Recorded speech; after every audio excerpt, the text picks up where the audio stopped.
오후 1시 마켓 뉴스 나우 이동재입니다. 우리 시장 어제는 코스피가 높은 변동성을 보여주면서 롤러코스터 장세를 보였습니다. 시장에 메가 이벤트들이 많았던 만큼 주요 인사의 발언 하나에도 민감하게 반응하는 모습이었는데요. 오늘 미증시의 하락에도 상승 흐름을 이어가고 있습니다. 현재 지수 상황 함께 살펴보시죠. 현재 시간 양지수 모두 상승세를 보이고 있습니다. 코스피는 현재 시간 0.62% 오른 4,112포인트 선을 지나가고 있고 코스닥도 1.22% 오르면서 901포인트 선 지나가고 있습니다. 올 양지수 엇갈린 흐름을 보여주면서 출발했습니다. 장 초반 하락 출발하면서 쉬어간 듯했던 코스피는 어젯밤 회동을 가진 현대그룹주를 중심으로 상승하면서 다시금 4,100포인트 선을 돌파했는데요. 오늘도 높은 변동성을 보여주고 있습니다. 코스닥은 어제의 하락을 다시금 회복하는 모습입니다. 장 초반부터 상승폭을 키워나가면서 다시금 900선을 회복했습니다. 수급 상황도 살펴보겠습니다. 코스피는 오늘 기관이 홀로 지수를 이끌어 나가고 있습니다. 현재 시간 7,100억 원 넘게 사자세를 보여주고 있고요. 개인이 오늘 장중 매도 전환을 했고 외국인도 5,300억 원 넘게 크게 팔아치우고 있습니다. 코스닥 시장은 외국인과 기관이 쌍끌이 매수를 보여주고 있습니다. 현재 시간 외국인이 700억가량 사들이고 있고 기관도 1,240억가량 사들이고 있습니다. 개인만이 1,800억가량 팔면서 강한 팔자세 보여주고 있습니다. 환율 상황도 체크해 보겠습니다. 오늘 원달러 환율이 전날보다 3.5% 오르면서 1,430원대로 개장했는데요. 현재 시간은 다시금 내려가면서 0.32% 내린 1,427원 선 지나갑니다. 계속해서 투자 뉴스로 이어가 보겠습니다. 엔비디아의 젠슨항 CEO가 한국 로보티즈 산업에 좋은 소식이 있을 것이라고 밝히면서 로봇 관련주가 급등세를 보이고 있습니다. 젠슨항 CEO는 전날 서울 강남구 코엑스에서 열린 엔비디아 지포스 게이머 페스티벌 무대에 올라 한국에게 좋은 소식이 있고 그 힌트는 AI와 로보틱스에 관련된 것이라고 밝혔습니다. 또한 이날 젠슨항 CEO와 함께 무대에 오른 정의선 현대차그룹 회장도 미래엔 엔비디아 칩이 자동차로 들어오고 로보틱스로 들어와서 우리가 협력할 것이라고 전했습니다. 현대차그룹은 미국의 로봇 개발사인 보스턴 다이내믹스의 지분을 약 80% 보유한 최대 주주이기에 해당 발언에 투자자들의 매수세가 들어왔습니다. 현재 시간 로봇 관련주 주가 체크해 보겠습니다. 현재 시간 한국 PIM이 29.96% 상한가를 기록하면서 34,700원 선 지나가고 있고요. 레인보우 로보틱스도 10% 넘는 상승세 보여주면서 389,500원 선 지나갑니다. 걸그룹 뉴진스와 어도어 간 전속 계약이 유효하다는 법원의 판결에 하이브의 주가가 강세를 보이고 있습니다. 서울중앙지방법원은 전일 어도어가 뉴진스의 5멤버로 상대로 낸 전속 계약 유효 확인 소송에서 원고 승소로 판결했습니다. 재판부는 어도어와 뉴진스 사이에 체결된 각 전속 계약이 유효함을 확인한다고 판시했고 나아가 민희진 전 대표가 하이브로부터 독립을 목적으로 여론전과 소송전을 준비했던 것으로 보인다며 이는 뉴진스를 보호하기 위한 것으로 볼 수 없다고도 밝혔습니다. 한편 어도어의 전속 계약 유효성은 이미 가처분 단계에서도 일부 인정돼 뉴진스의 독자적 활동이 제약을 받아왔고 이번 본안 판결로 효력은 더욱 명확해졌습니다. 이에 뉴진스 측은 이번 판결과 관련해 즉각 항소할 예정이라고 불복 의사를 밝혔습니다. 현재 시간 하이브 주가 체크해 보겠습니다. 하이브가 오늘 신고가를 경신하면서 5.55% 오른 34만 2,500원 선 지나갑니다. 하나시스템이 올해 3분기 연결 기준 영업이익이 전년 동기 대비 62.7% 줄어든 225억 원을 기록했다고 공시했습니다. 그러나 영업이익의 감소에도 매출은 8,077억 원으로 작년 동기 대비 26.4% 증가했고 순이익은 1,518억 원으로 1,763%나 늘었습니다. 하나시스템은 영업이익 감소에 대해 지난해 하나오션과 공동으로 인수한 미국 필리조선소의 정상화 조정 과정에서 일회성 비용이 반영된 결과라고 설명했고 당기순이익은 세액공제가 반영되며 큰 폭으로 증가했다고 밝혔습니다. 또한 매출 증가에 대해서는 차세대 군용무전기의 2차 양산과 아랍에미리트 및 사우디아라비아에 수출한 천궁2의 다기능 레이더 공급 등을 통한 대규모 방산 산업에 힘입었다고 설명했습니다. 현재 시간 하나시스템의 주가도 확인해 보겠습니다. 하나시스템 순이익이 대폭 상승했음에도 시장은 영업이익 감소에 집중하면서 현재 시간 4.29% 내린 6만 300원 선 지나갑니다. 우리 시장 어젯밤 깜보 회동을 중심으로 상승세를 이어가고 있는데요. 그동안 단기간에 주가가 급등한 만큼 시장의 경계감도 높아져 있습니다. 이번 주 슈퍼위크가 끝나고 나서의 시장 흐름을 유심히 지켜보셔야겠는데요. 10월의 마지막 시장도 대처 전략까지 저희와 함께 알아보시죠.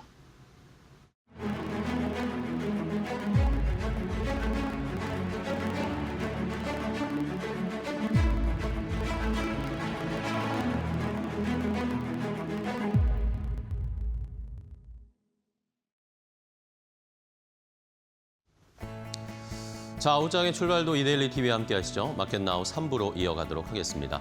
자, 우리 시장은 오늘도 좋은 흐름 나타냅니다. 코스피가 4,100포인트 위에서 코스닥은 900선 위에서 움직이고 있습니다.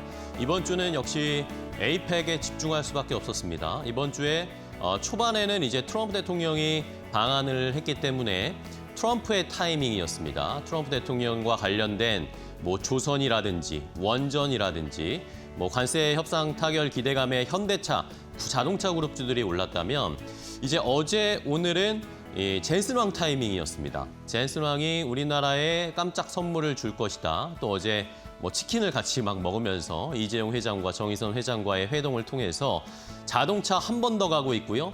로봇주에 불을 붙여주고 반도체에 대한 기대감도 역시 크게 나타내주고 있습니다. 오늘은 또 젠슨 왕 CEO가 네이버의 이해진 의장도 만날 수 있다. 뭐 이런 이야기가 나오면서 네이버 관련 종목들도 좋은 흐름을 나타내고 있고요. 자, 그럼 이제 에이펙의 막바지에 다다르고 있습니다. 내일이면 에이펙 정상회의가 끝이 나는데 자, 트럼프 타이밍, 젠슨 왕 타이밍, 이제 남은 게 뭘까요? 시진핑의 타이밍입니다. 과연 오늘 그리고 다음 주에 시진핑 타이밍의 효과가 나타날지 앵커 브리핑을 통해서 함께 알아보도록 하겠습니다. 자, 시진핑 중국 국가주석이 우리나라에 11년 만에 무려 굉장히 오랜만에 방한을 했습니다. 거기에 대응을 해서 우리도 국빈 방한, 국빈 방문 대우를 하면서 트럼프 대통령도 국빈 방문이었습니다. 시진핑 중국 국가주석도 역시 우리나라 국빈 방문을 하는 일정이 어제부터 시작이 됐습니다. 어제 일단 오자마자 트럼프 대통령을 만나서 미중 정상회담을 가졌죠. 그리고 11년 만에 우리나라에 오면서 본격적인 활동에 돌입을 했습니다. 자, 과거를 떠올려 보면 2014년 7월 때 그때 이제 박근혜 대통령일 때 시진핑 국가주석이 우리나라에 방문을 했었는데 그 뒤로 이제 주한미군 사드 배치 문제가 불거지면서 그 뒤로 중국과의 관계가 소원해졌습니다. 그리고 시진핑 중국 국가주석이 우리나라에 뭐 온다 이야기는 있었지만 올 수가 없었고요. 또 코로나 때 그때 이제 코로나가 터지기 전에는 좀 올 수 있는 기회들이 있었는데 정작 코로나 때문에 국경이 닫혀버리니까 그 뒤로 또 시진핑 국가주석이 우리나라에 올 수 있는 기회들이 사라졌습니다. 자, 어쨌든 11년 만에 국빈 방한을 한 것이기 때문에 많은 기대들을 하고 있습니다. 오늘 일단 조금 전에 에이펙 정상회의 연설을 시진핑 국가주석이 했는데요. 뭐 골자는 그런 거였습니다. 결국에는 다자 무역을 해야 하고 같은 시장을 공유해야 한다. 이런 식으로 트럼프 대통령과는 생각이 약간은 다른 그런 이야기들을 했고요. 이제 아마 오늘 오후에는 일본 다카이치 총리를 만날 것 같습니다. 중일 정상회담을 할 것으로 예상이 되고 내일 가장 중요합니다. 우리나라 이재명 대통령과 시진핑 국가주석이 내일 정상회의를 하게 됩니다. 여기에서 어떤 이야기나 논점들이 다뤄지게 될까요? 뭐 크게 세 가지로 지금 시장에서는 구분을 하고 있습니다. 일단은 우리나라와 중국과의 FTA를 2차 추가적인 2단계 협상을 가속화할 가능성이 있다. 중국과 우리나라의 시장 개방을 조금 더 오픈하는 그런 전략을 쓸 것이다라는 이야기들이 나오고 있고요. 그러면서 추가적으로 과연 우리 기업 CEO들도 만나게 될까? 그 대기업 총수들도 만날까? 그런 자리를 준비하고 있다는 얘기들이 좀 나오고 있거든요. 과연 뭐 삼성이라든지 SK라든지 현대차라든지 이런 총수들을 만날까도 시장에서는 관심을 갖는 포인트고요. 자, 그다음 중요한 것이 한알령, 결국에 우리가 기다리는 건 한알령 해제잖아요. 한알령 해제와 그리고 공급망 협력 강화 이런 것들에 뭔가 진전이 있을까가 가장 궁금한 상황입니다. 한류 제한령 해제의 시그널을 줄까요? 물론 중국에서는 한알령 한 적 없다라고 매번 말합니다. 우리가 언제 한알령을 했나요? 그런 거 없습니다라고 얘기는 했지만 우리는 다 알고 있죠. 중국이 다 막고 있었습니다. 그런데 어쨌든 직접적으로 뭐 한알령을 끝내겠다라는 말은 안 하겠지만 뭔가 시그널을 줄 수는 있잖아요. 우리나라 뭐 엔터라든지 컨텐츠라든지 이런 관련된 만남이 있을 수도 있고 아니면 약간의 언급이 있을 수도 있고 그런 것들을 통해서 한알령 해제의 시그널을 우리가 받아들인다면 또 다음 주에 시장에선 기대를 할 수 있을 것 같기도 합니다. 자, 그런데 이제 약간 껄끄러운 것은 이제 트럼프 대통령과 이재명 대통령이 얘기를 할 때 이 핵 추진 잠수함 이야기가 나왔잖아요. 이것에 대해서 중국이 약간 불편한 심기를 드러내기는 했습니다. 이런 것들 때문에 조선 얼마 전에도 또 하나오션 미국 내 자회사 제재 이야기가 중국 쪽에서 나왔잖아요. 그러다 보니까 이게 약간은 껄끄러운 논의가 될 수도 있기 때문에 이것이 과연 이 정상회의에서 말로 나올 것인지 아니면 이런 것들 때문에 한중의 협상이라든지 시장 개방 관련된 이야기들이 약간 주춤거릴지가 가장 중요한 한중 정상회담의 포인트가 될 것 같습니다. 자, 이런 상황에서 그래도 시장에서는 이제 이 시진핑이 가고 에이펙이 끝나고 나면 다음 주나 뭐 11월에는 이제는 이 관련된 종목들을 살펴봐야 된다는 이야기가 나오고 있습니다. 그런 타이밍에 때마침 JP모건 체이스에서 우리나라 엔터주 두 종목에 대한 자세한 분석 리포트를 내놨습니다. 첫 번째 먼저 볼까요? 첫 번째는 하이브에 관련된 JP모건 체이스의 분석 보고서였습니다. 일단은 비중을 확대하자, 오버웨이트라고 평가를 해줬고요. 목표 가격도 지금 32만 4천 원까지 제시를 했습니다. 지금 오늘도 뭐 주가가 많이 오르고는 있지만 다시 한번 상승할 여력이 있다. 가장 중요한 포인트는 일단은 하이브 같은 경우에는 이 캐대언 흥행으로 인해서 우리나라 K-팝에 대한 전반적인 인식이 달라지고 훨씬 더 레벨업 됐기 때문에 우리나라 대표 엔터주 중에 첫 번째라고 할 수 있는 하이브가 당연히 수혜를 받을 수 있을 것이다 라고 이야기를 하고 있고요.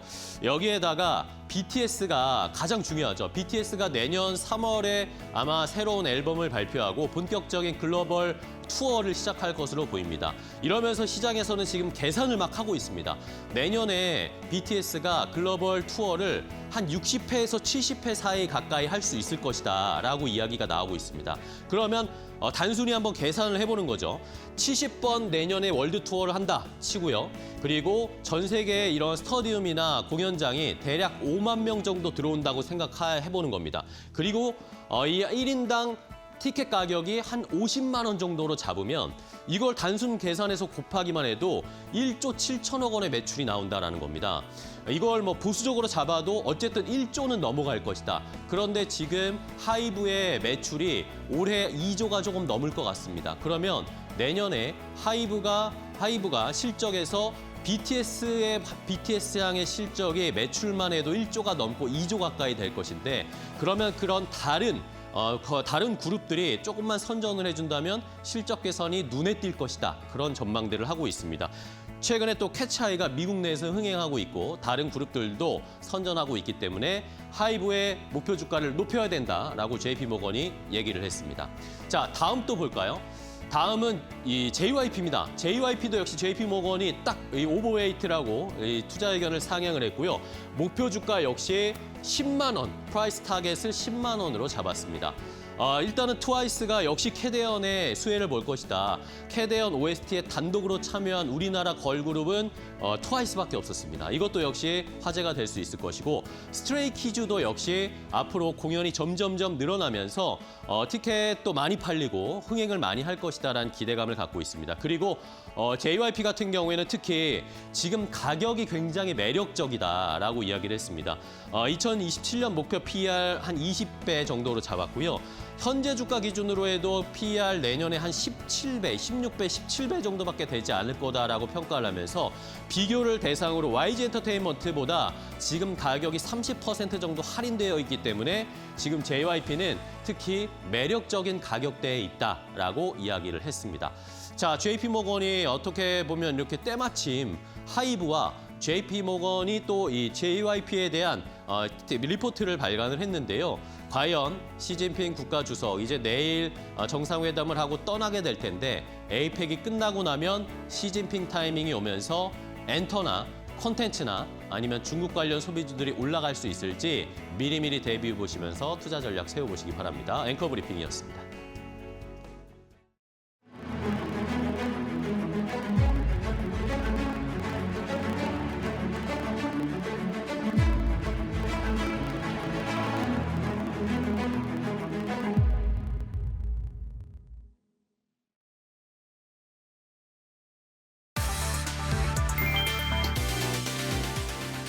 오늘 내가 다 살게요. 이재용 삼성전자 회장이 먼저 골든벨을 울렸다. 곧 정의선 현대차 회장이 이 차는 제가 사겠다며 화답했다. 30일 저녁 두 재벌 총수가 맞이한 손님은 엔비디아의 젠슨 황 CEO였다. 세 사람은 치킨과 생맥주를 곁들이며 약 70분간 회동했다. 이후 황 CEO는 같은 날 밤 코엑스 지포스 게이머 페스티벌 무대에 올라 내일 한국과의 협업에 대한 큰 발표가 있을 것이라며 삼성전자 현대차와의 AI 로보틱스 협력을 예고했다. 또 고 이건희 회장에게서 받은 편지를 공개하며 그의 비전 덕분에 내가 한국에 왔다고 말했다. 31일 경주 에이펙 CEO 서밋에서 공개될 이 AI 빅딜이 글로벌 공급망 재편의 신호탄이 될지 주목된다.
자, 돈 되는 섹터의 테마로 오늘 시장도 공략해 보겠습니다. 좋은 종목까지 알려드리겠습니다.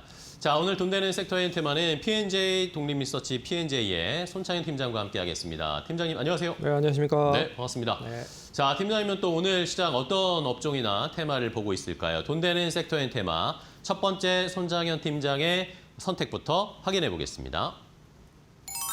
자, 오늘은 아이폰 관련된 업종 섹터를 좀 봐야 되겠습니다. 이제 신제품으로 출시된 아이폰 17 프로 그림도 나와 있고 또 간밤에 애플이 실적을 발표했어요. 새벽에, 오늘 새벽이었죠. 오늘 새벽에 애플이 실적을 발표했는데 실적이 꽤나 좋고 앞으로에 대한 전망들도 괜찮더라고요. 팀장님, 애플 관련해서 관련 주들을 저희가 좀 이제는 본격적으로 애플도 주가가 올라갈까요? 애플 따라서 갈 수 있는 걸 좀 봐야 될 것 같습니다.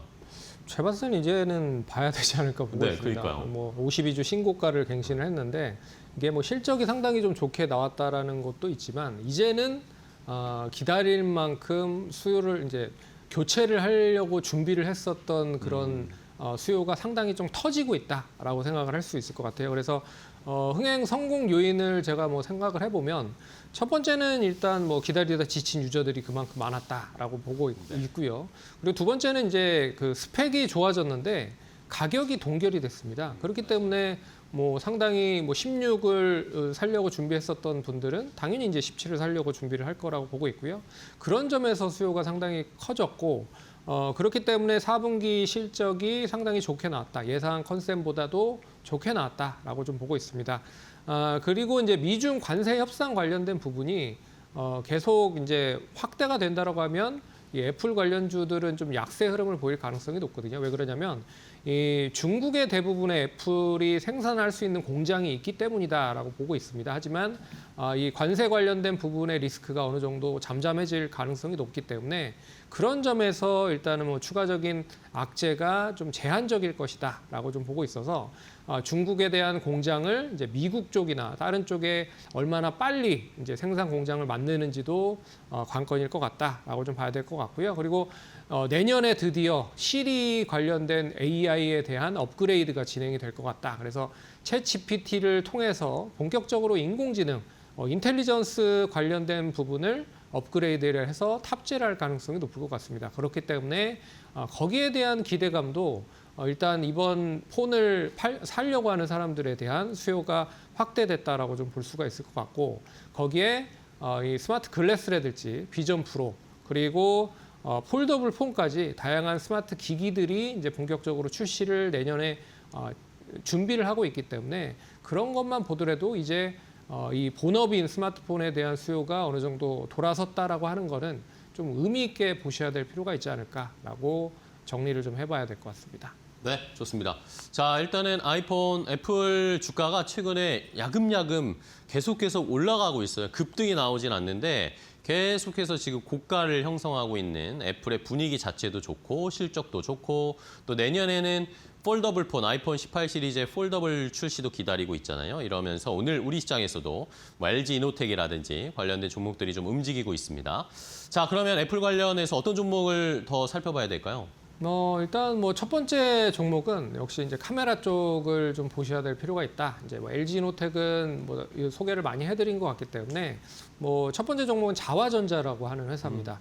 이 회사는 아시다시피 이제 폴디드 줌 관련된 OIS, 손떨림 방지 시스템을 공급을 하고 있는 업체예요. 근데 이거를 아이폰 16부터 계속 공급을 하고 있는 상황이고 17에서도 계속 공급을 하고 있다라고 좀 보고 있어서 오늘 뭐 그런 흐름에 있어서 한 2.6% 정도 상승을 하고 있는 흐름이지만 전반적으로 애플에 대한 후광을 더 입는다라고 하면 실적 상당히 좀 따라올 거라고 보고 있어서 관심 있게 보시면 좋을 것 같고 그러면 앞선 고점 23,700원은 훌쩍 좀 넘어설 가능성이 높다라고 볼 수가 있어서 첫 번째 종목 제시해드리도록 하겠고 두 번째 종목은 삼성전기입니다.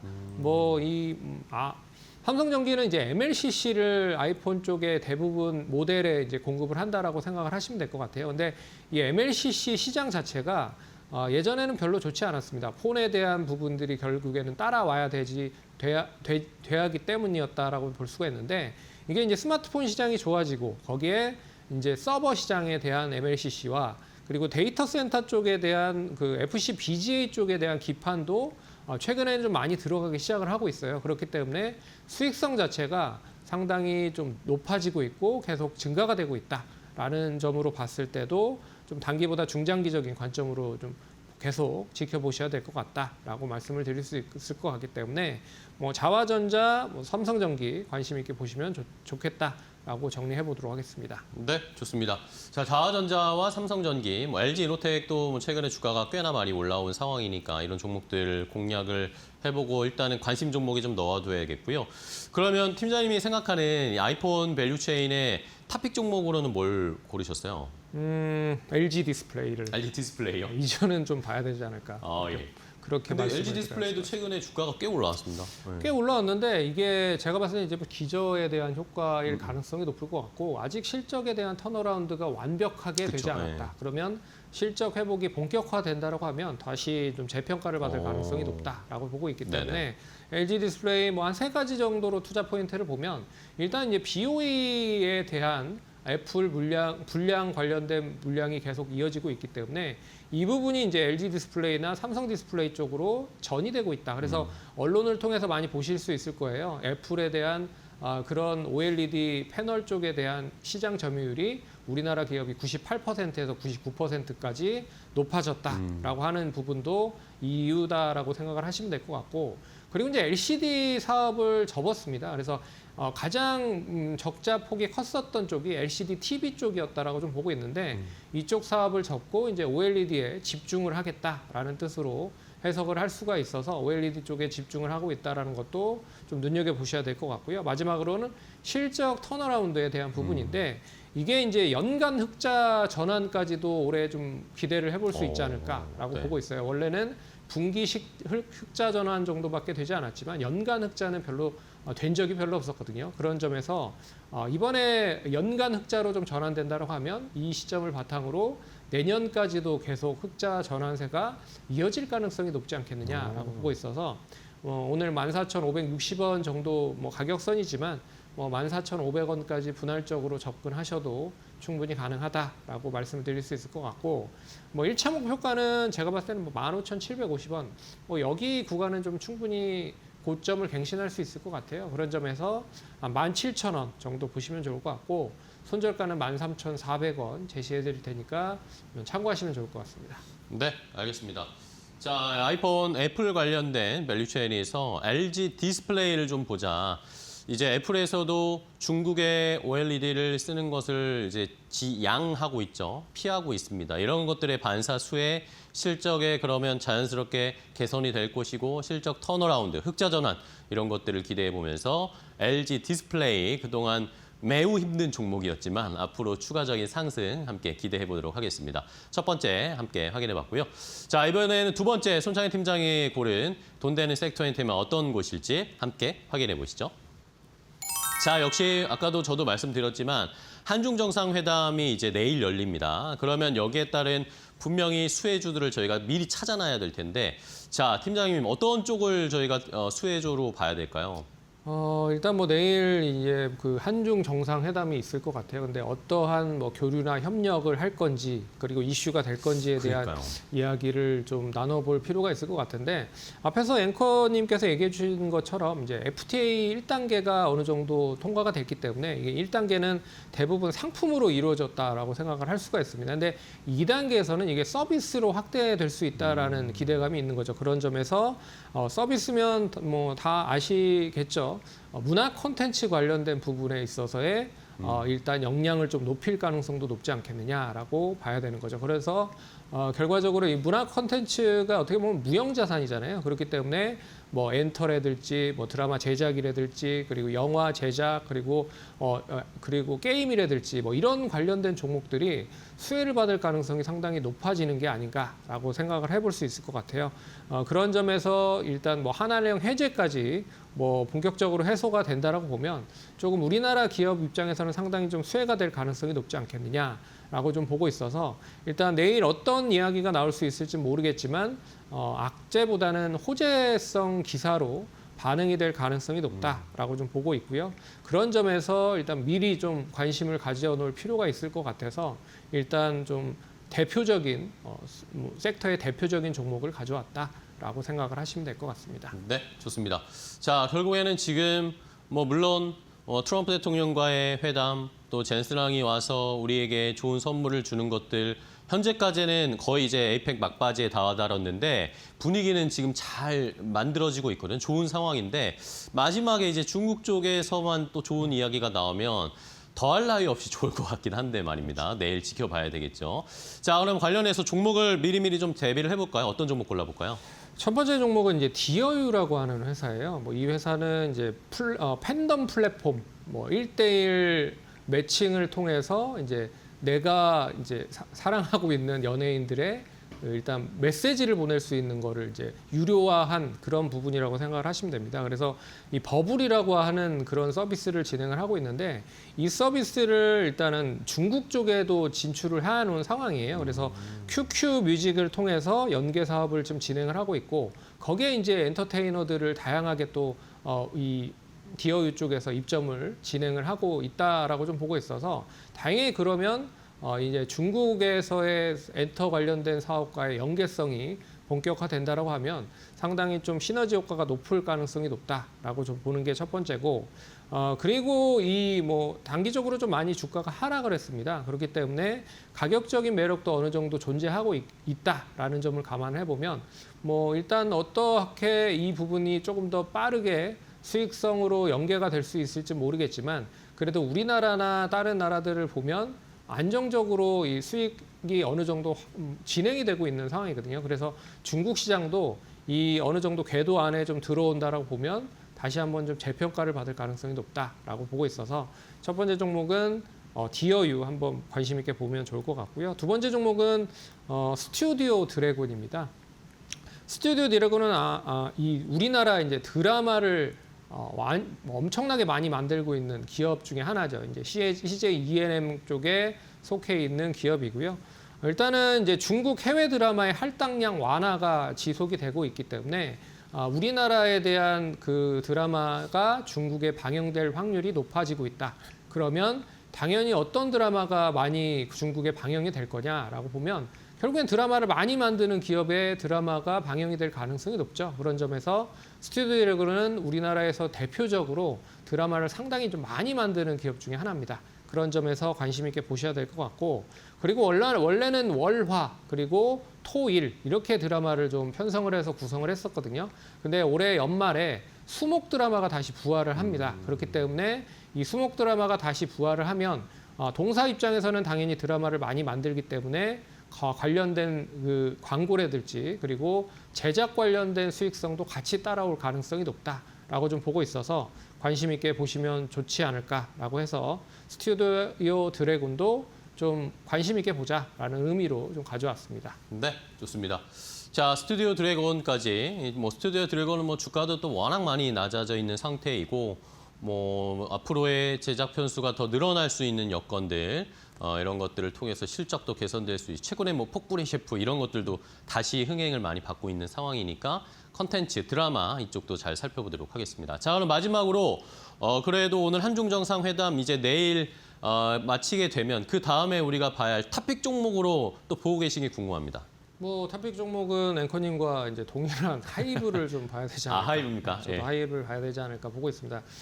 그 이유는 한 3가지 정도로 네네. 놓고 보면 일단 첫 번째는 이제 뉴진스와의 문제가 어느 정도 일단락 됐죠. 네네. 하이브 승소 쪽으로 일단락이 됐기 때문에 추가적인 악재는 좀 제한적일 가능성이 높다라고 보고 있고 두 번째는 이제 BTS가 내년에 컴백을 하는데 일단 내년 7월에부터 공연을 한다라고 해요. 그래서 65에서 70회 정도를 공연을 한다라고 보면 1조에서 한 1조 5천억 정도 매출이 나오고 거기에 있어서 영업이익 기준으로 봤을 때 내년 연간으로 봤을 때 하이브에 한 5천억 정도 실적이 달성이 될 가능성이 높다. 이런 얘기도 나오고 있기 때문에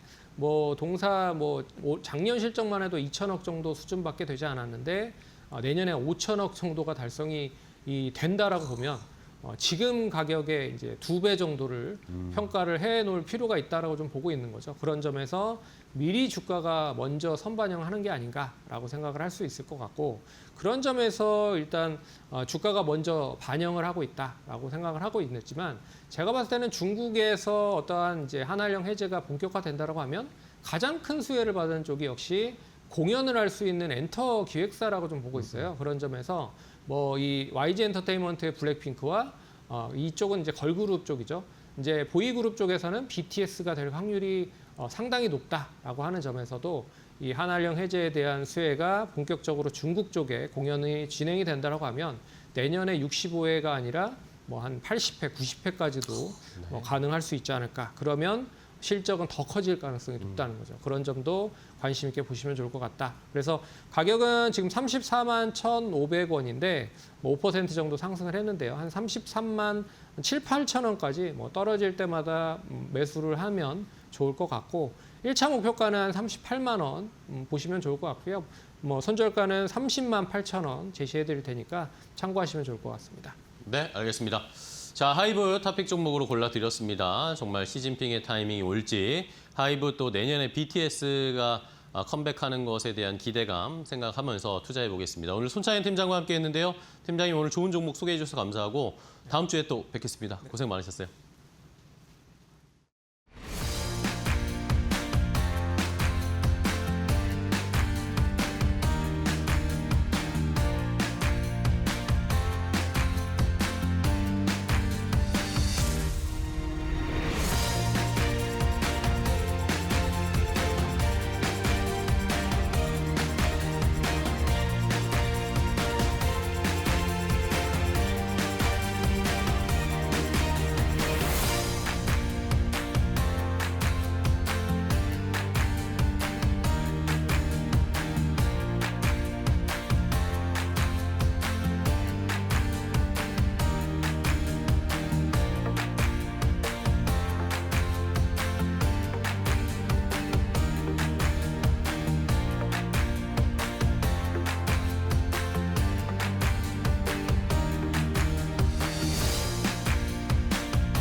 젠슨황 엔비디아 최고 경영자가 30일 서울 강남의 한 치킨집에서 이재용 삼성전자 회장, 정의선 현대차그룹 회장과 회동했다. 그러나 엔비디아의 핵심 HBM 공급사인 SK하이닉스 최태원 회장은 자리에 함께하지 않았다. 업계에서는 이번 만남을 단순한 친교가 아닌 AI 공급망 재편 신호로 해석하고 있다. SK하이닉스가 이미 엔비디아에 HBM3E를 공급 중인 주력 납품사라면 삼성전자는 최근 HBM3E 공급을 시작하며 협력 확대에 나선 상황이다. 엔비디아는 HBM 시장을 사실상 장악한 하이닉스를 견제하고 삼성과의 협력을 통해 공급선 다변화를 추진하는 것으로 풀이된다. 한편 젠슨 황 CEO는 31일 경주에서 열리는 에이펙 CEO 서밋을 앞두고 최태원 회장을 만난다. 다만 이날은 이재용 회장, 정의선 회장, 이혜진 의장 등 주요 AI 기업 총수 및 임원과 공동회동을 가질 예정이다.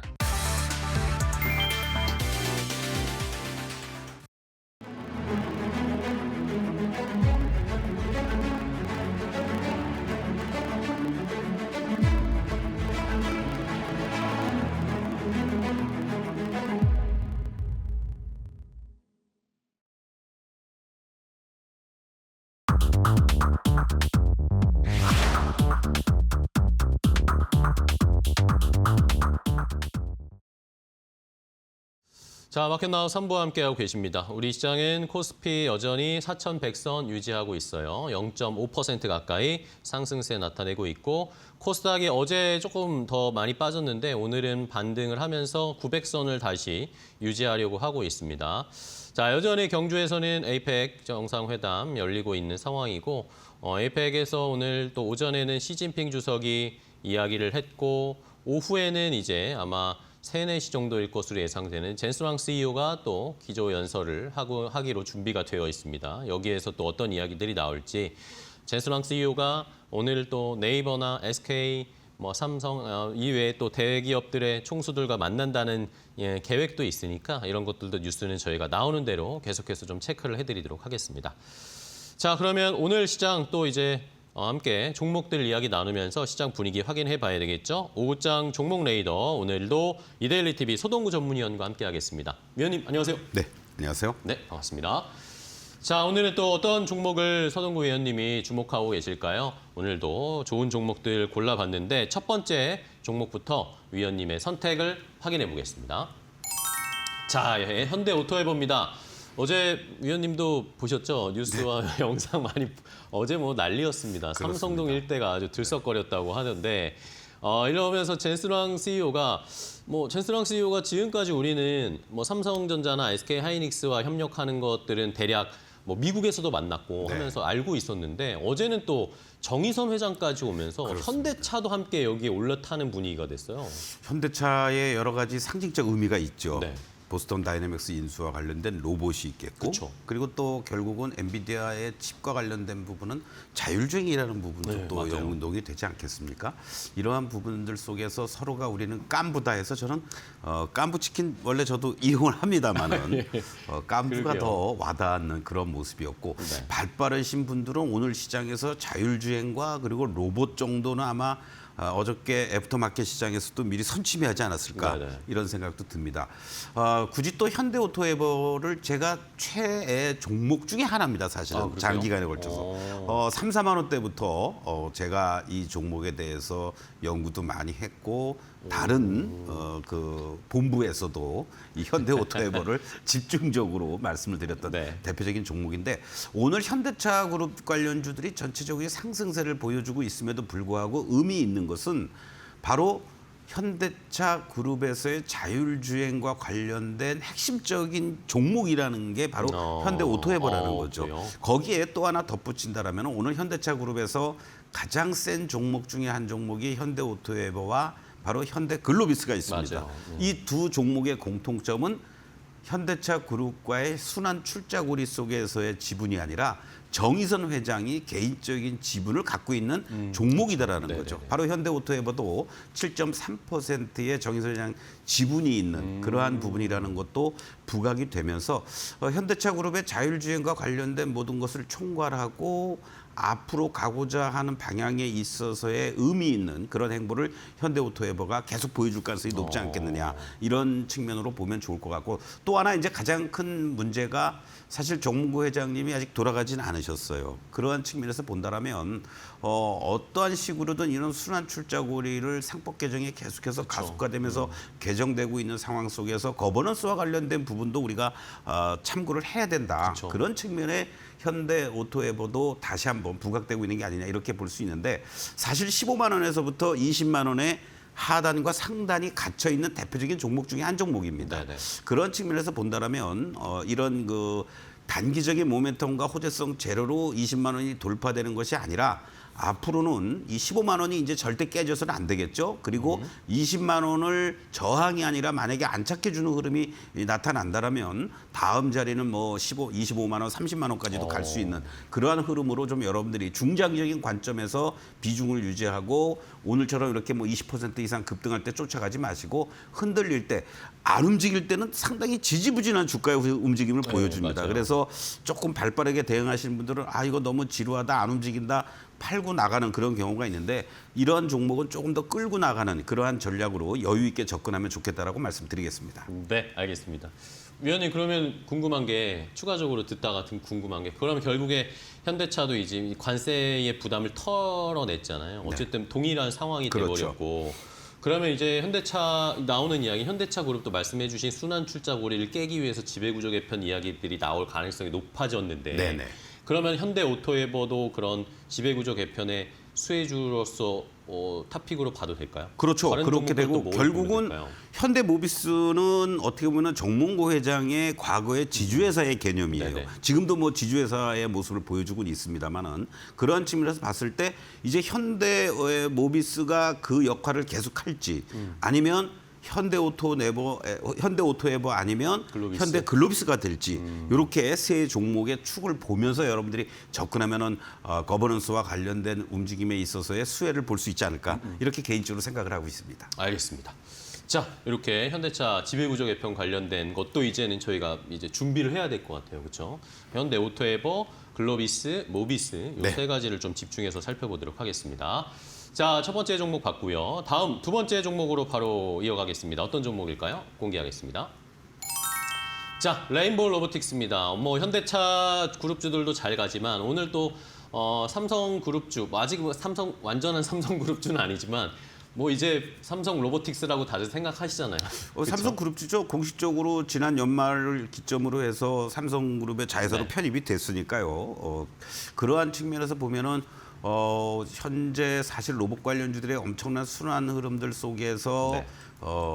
뭐라 그럴까요? 폭발적인 시세의 어떤 급등은 이루어지지 못했던 것이 레인보우 로보틱스였습니다. 일곱 색깔 무지개만 보여줬지 한 박이 없었단 말이에요. 네. 근데 어저께 그 깐부 회동을 통해서 상당히 그 이재용 회장도 뭔가 로봇의 진심이라는 것도 우리가 느꼈고 그러한 측면에서 본다라면 앞으로 삼성의 또 다른 먹거리 이 로봇과 관련된 부분에 있어서의 어떤 글로벌 진출 이러한 측면에서의 핵심은 결국은 레인보우 로보틱스다라고 우리가 볼 수밖에 없고 오히려 레인보우 로보틱스가 여기서 한 단계 더 레벨업되는 과정이 이루어진다라면 다른 여타 로봇 관련주들이 그동안 좀 많이 올라온 듯다는 부담감과 피로감이 있었는데 왜냐하면 제일 맏형이 그래도 더 올라가줘야 된단 말이에요. 근데 물론 로보티즈라든가 로보틱스도 많은 역할을 했긴 했습니다만은 레인보우 로보틱스가 우리나라 주식시장에서 로봇 관련주들의 어떤 상승의 모멘텀을 제일 먼저 제공해 준 거 그렇죠. 아니겠습니까? 네. 그런데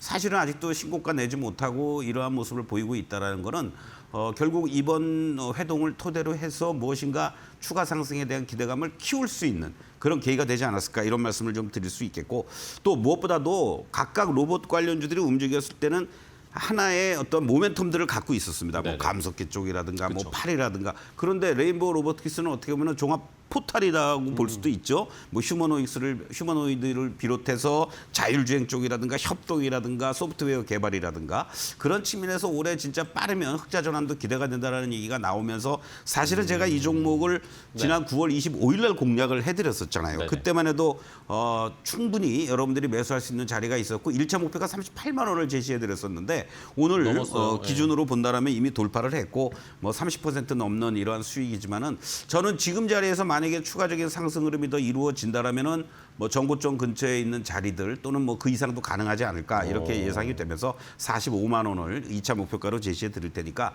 이제는 레인보우 로보틱스가 31, 2만 원이 저항이었는데 그 자리가 이제 강한 지지선이 됐잖아요. 그렇기 때문에 오히려 30만 원대 뭐 혹시 또 흔들리는 모습이 나와서 초중반 정도 가격이다라고 하면은 없으신 분들은 뭐 탄력적으로 움직이는 로봇도 중요하지만은 대장주 로봇에서의 삼성전자 역할을 해주는 레인보우 로보틱스를 편입해 나가는 것도 나쁘지 않다 이렇게 말씀드리겠습니다. 네, 알겠습니다. 레인보우 로보틱스 오늘 뭐 말씀해주신 목표가는 넘어섰는데 한 번 더 이제 신고가를 한번 기대를 해봐야 될 것 같습니다. 정고점이 이제 42만 9천 원이었는데 이걸 넘어갈 수 있을지 한번 지켜보겠고 젠스랑 CEO가 이제 또 4시에 발언을 할 거니까 관련된 것도 계속 뉴스플로우 확인해 보세요. 자, 다음 종목도 가겠습니다. 세 번째 종목은 뭘까요? 바로 공개합니다. 자, 네이버도 봐야 되겠습니다. 오늘은 뭐 젠스랑 데이인가요? 그렇습니다. 네, 예. 젠스랑이 지금 뭐 나오는 말로는 네이버의 인사들도 만날 거다. 그렇죠. 그리고 한국에 오기 전에 미국에서 이미 한국의 기업들과 협업을 하고 싶은 회사들이 뭐냐라고 했을 때 그 안에 네이버가 포함이 되어 있었단 말입니다. 그래서 오늘 이해진 의장을 만날 수도 있다라는 얘기들이 그렇죠. 어떤 논의를 할까요? 저는 이 부분을 우리가 조금 더 앞으로 뭐 스테이블 코인을 중심으로 해서 가상자산이라든가 이러한 부분에 있어서 상당히 우리가 주목해야 될 그런 내용 아니겠느냐 네네. 이렇게 말씀을 좀 드리겠고 네이버 출신이 경제수석 그 경제 AI 관련된 미래수석이죠. 미래수석으로 가 있다라는 것도 우리가 이제 좀 간과하고 있었는데 이 부분도 이해를 한다라면 결국은 사실은 올 3월달에 이사회 의장으로 전격적으로 복귀를 했잖아요. 네네. 복귀하면서 사실 굵직굵직한 것들을 많이 터뜨렸습니다. 맞아요. 이 의장이. 그러니까 결국은 우리가 흔한 말로 구멍가게를 하더라도 내가 직접 해야 된다는 말이 있지 않습니까? 뭐 이제 그러한 그 기업의 사례도 상당히 많이 나오고 있는데 이해진 의장이 하면서 결국은 우리가 갈 길은 AI 소버린 쪽과 관련된 부분을 더 가속화시키고 있고 거기에 두나무하고 전격적으로 합병 계약을 추진하고 있다라는 것도 뭔가 새로운 먹거리를 만들고 있다라는 거 아니냐. 그리고 그 전에도 이미 엔비디아를 개인적으로 되게 많이 방문을 했었다고 맞아요. 그러더라고요. 예, 그렇다고 아니, 이제 하더라고요. 이러한 부분들이 결실을 맺으면서 젠슨 왕이 이제는 화답해 줄 자리로 오게 있는 게 아니냐. 이렇게 여러분들이 이해하시면 좋을 것 같습니다. 그래서 물론 뭐 네카오라고 우리가 얘기를 합니다만은 이미 뭐 카카오는 빨리 실행을 하기 위해서 챗GPT를 탑재를 한 거고 이 의장은 네이버를 중심으로 해서 뭔가 큰 그림을 그려나가고 있는 게 아니냐. 그러니까요. 이런 네. 측면으로 본다면은 과연 뭐 내일이 될지 오늘이 될지 그건 모르겠습니다만은 이 의장과 만나서 또 젠슨왕이 어떤 얘기할지는 저도 솔직히 잘 모르겠습니다. 네네. 근데 지금 말씀드렸던 이와 같은 내용들을 중심으로 얘기할 가능성이 높다라는 거고 그러한 측면에서 본다라면 앞으로 네이버가 물론 매출도 적당하게 성장을 하고 있습니다만 새로운 신성장 모멘텀을 지금 장착하기 시작했다라는 거 그러한 측면으로 바라볼 필요가 있지 않을까 이런 말씀을 드리면서 네이버의 주가의 위치들을 한번 좀 보시면요. 네. 사실은 뭐 우리가 그 코로나 때였죠. 브릭스 하면서 BBIG 이러한 어떤 급등의 네. 그러한 얘기들이 많이 나오면서 대표적으로 이러한 네이버 카카오가 급등해주는 모습들 46만 5천 원 2021년 7월 달에 고점을 기록한 이후에 우리가 흔히 얘기하면은 이렇게 급등하고 급락을 합니다. 네. 그런 다음에 이제 어떻게 하방을 잡아주느냐가 대단히 중요하거든요. 이게 지금 월봉을 보고 계시는데요. 네네. 결국은 2023년부터 지금까지도 계속 박스권에 갇혀 있는 겁니다. 오르지도 못하고 빠지지도 않고 이제 상하단이 딱 정해져 있었죠. 그런데 이제 여기에 모습들을 보시면은 바로 올해 6월부터 거래량이 실려주면서 돌파 시도하고 안착 시도를 계속 24~5만 원부터 하고 있다라는 네네. 얘기죠. 이 자리는 결국은 만약에 또 한 번의 거래가 다음 달부터라도 잘 이루어지면서 움직여 준다라고 했을 경우에는 그냥 단숨에 그 다음 단계까지 35만 원까지는 쉽게 가는 거고요. 그 이후 자리가 됐을 때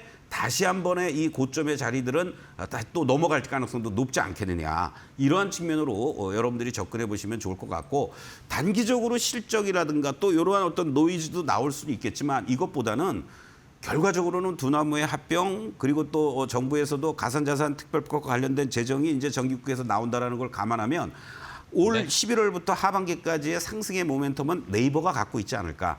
이런 측면으로 여러분들이 접근하시면 충분히 지금 자리에서 매수 가능한 자리가 된다라고 보시면 되겠고 1차 목표가 30만 원, 이탈가는 24만 원을 제시해 드리도록 하겠습니다. 네, 알겠습니다. 네이버도 오늘 뉴스 아마 잘 보시면서 대응하셔야 할 것 같습니다. 오늘 서동구 의원과 함께 종목 이야기 나눠봤습니다. 오늘 고생 많으셨고요. 다음 주에 또 뵙겠습니다. 고맙습니다. 자, 마켓나우 3부 저희가 준비한 종목은 여기까지 전해드리고요. 저희는 다음 주에 더 좋은 종목 가지고 찾아뵙겠습니다. 시청해주신 여러분 고맙습니다.